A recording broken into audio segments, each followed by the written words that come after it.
First ever factory outlet Mukunda jewelleries KBHP Somajiguda Suchitra Hanamkonda Kothapet Chandanagar Khammam.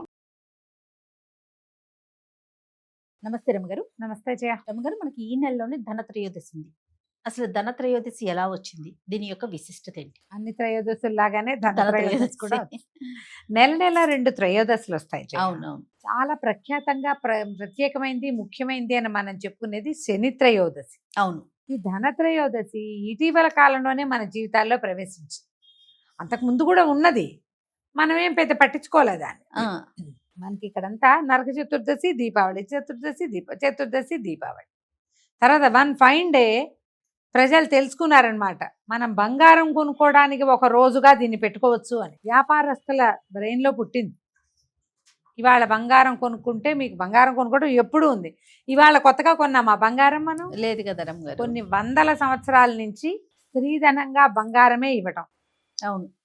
ఒక అంటే తెలివిగల వాళ్ళందరూ బంగారం రూపంలోనే ఆస్తిని, ధనాన్ని దాచుకోవటం. ఏదో ఆడపిల్లలకు పెట్టాలని, అల్లుడికి పెట్టాలని, ఏదైనా ముఖ్యమైన ఫంక్షన్ జరిగితే ఓ బంగారం కానుక, ఖరీదైన లోహం కాబట్టి బంగారం ఎప్పటి నుంచో ఉన్నది. ప్రత్యేకమైన దినాల్లో కొనుక్కుంటే అది ఇబ్బడి ముబ్బడిగా అవుతుందన్న ఒక నమ్మకాన్ని మనకి రకరకాల మాధ్యమాల ద్వారా తెలియజేసి మన్ని జనం అందరినీ ఆ వైపుకి తిప్పారు.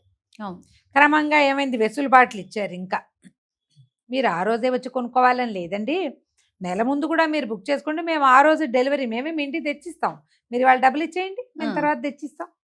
లేదా మీరు ఇవాళ బుక్ చేసుకోండి, ఆ రోజు ఊరికే వచ్చి అలా మొహం చూపించి మీ వస్తువు మీరు పట్టుకెళ్ళండి. త్రయోదశి నాడే ఇంట్లోకి కొత్త వస్తువు తేవాలి అనే ఒక్క పాయింట్ని త్రయోదశి నాడు కొత్తది పెట్టుకోవాలి, దాన్ని బంగారమే పెట్టుకోండి అనే పాయింట్గా టర్న్ చేయబడింది. జరిగింది. ఇట్లా మంచే ఇది. కాకేమి ఏదో ఒకటి బంగారం కొనుక్కోవడానికి ఖచ్చితమైన నియమం. మన శ్రావణ మాసంలో కొనుక్కోవాలని ఉండేది మన. అవును.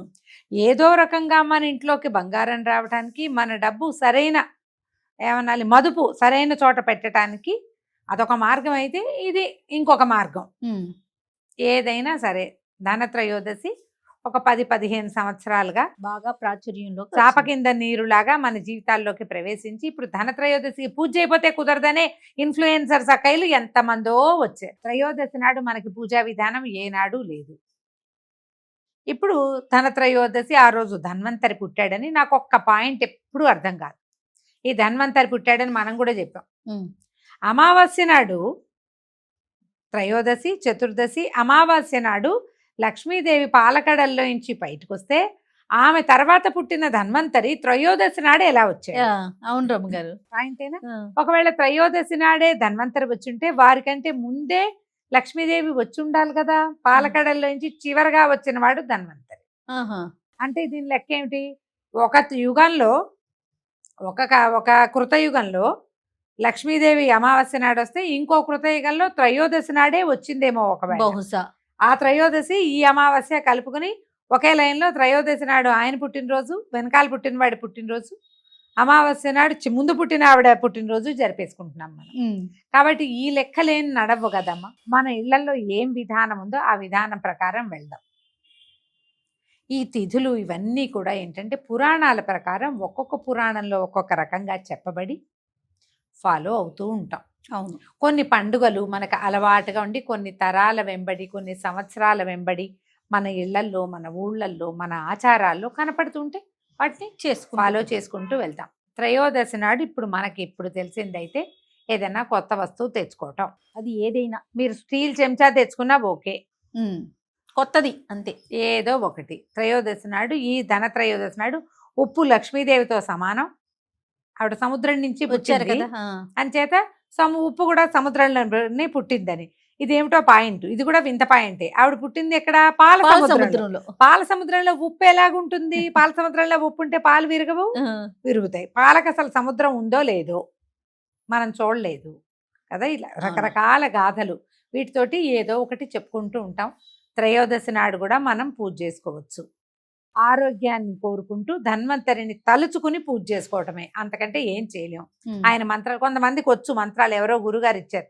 ఒకసారి నాకు తెలీదు అని నేను చెప్పానా, ఏదో దేవాలయానికి వెళ్తే సాయిబాబా గుడికి కాదు, సాయిబాబా గుడి అనకూడదు, మన GTS కాలనీ మీ ఇంటి నుంచి ఇటువైపు వచ్చే దారిలో ఒక క్లినిక్ ఉంది, ఒక దేవాలయం ఉంది కదా, కిందేమో ఆంజనేయ స్వామి శివాలయం మల్టీ ఉంది, టెంపుల్ మల్టీ టెంపుల్, ఉమ్. పైనేమో అమ్మవారు సాయిబాబా సాయిబాబా ఉన్నారు కదా. ఆ గుడికి వెళ్తే ఒక తల్లి కుమారుడు వాళ్ళిద్దరు నన్ను పలకరించాలి సారా ప్రేమతో. అమ్మ మీకు ధన్వంతరి మంత్రం తెలియదు అన్నారు కదా, మా గురుగారు ఇచ్చారు, మేము మీకు చెప్తామన్నారు. ఒక వాట్సాప్లో పంపించారు కూడా నాకు ధన్వంతరి మంత్రం. ఇవాళ రేపు అందరికీ అన్నీ లభిస్తున్నాయేమో, స్తోత్రనిధి లాంటి యాప్ల్లో లక్షణంగా కనపడతాయి. అవును ఇవాళ ఇలా స్తోత్రాలు చెప్పేవి, నేర్పించేవి, శ్లోకాలు నేర్పించే యాప్లు బోలెడన్ని వచ్చినాయి. చాలాను ఎక్కడో ఒక చోట చూసి కావాలంటే చదువుకోండి లక్షణంగా. ఏదైనా మంచి మాటే కదా. అంతే కదా ధన్వంతరి మంత్రం చదవండి, ఆరోగ్యానికి మంచిది. ఉమ్. పూజ చేసుకోండి, ఆయనకో దండం పెట్టుకోండి, ఆయన పేరుతో దీపం, ధన్వంతరికి పాయసం చేసి నివేదన చేయండి, అంతే. ఇంకా అంతకంటే ధన్వంతరి కూడా విష్ణు స్వరూపంగానే చెప్తారు. ఉహుం. దండం పెట్టుకోండి, ఏదైనా కొత్త వస్తువు ఉమ్. కొనుక్కోండి. ఆయన పుస్తకము జలగతో బయటకు వచ్చారు రమ్మగారు అని వైద్యం, అన్నారు కదా? వైద్య గ్రంథము, జలగ, అమృత భాండము ఆహా. వాటితోటి వచ్చారు. ఓకే ఇది వైద్యం, మరి ఆ ధన్వంతరి నుంచే కదా పుట్టింది. ఆ. ధన్వంతరి అంటేనే దేవ వైద్యుడు. ఉహుం.